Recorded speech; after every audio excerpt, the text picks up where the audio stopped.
சமீபத்தில் வால்பாறை இருக்கும் கோவிலுக்கு போகும்போது அங்கிருந்த குரங்குகள் தின்பதற்கு பழங்கள் கொடுத்தோம். எங்களை அழைத்த வனத்துறை அதிகாரி, குரங்குகளுக்கு மனிதர்கள் இப்படி பழங்கள் கொடுத்தால் பழகுவது தவறானது என்றார்.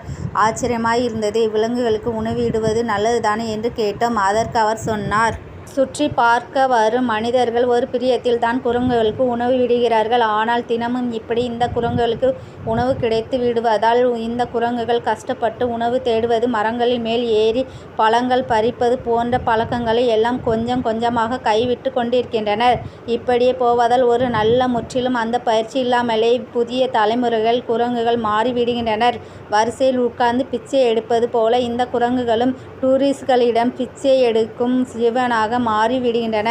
எனவே இயற்கையுடன் இணைந்து வாழும் மிருகங்களை அதன் போக்கில் வளர விடுவதே அவற்றிற்கு ஆரோக்கியமானது என்று பதில் சொன்னார். கேட்கும் போதே மனது திக்கென்றது. நிறைய யோசிக்க வைத்தது. இலவச பஸ்ஸில் பயணம் செய்து, இலவச அரிசி வாங்கி, இலவச கிரைண்டரில் இட்லி மாவு ஆட்டி, இலவச மிக்சியில் சட்னி அரைத்து, இலவச மின்விசிறியை போட்டு இளைப்பாறி, இலவச டிவியில் படமும் சீரியலும் பார்க்கும் நம் ஊர் மக்களுக்கு இதுதான் நடக்கிறது. உழைக்கவே மனம் வருவதில்லை.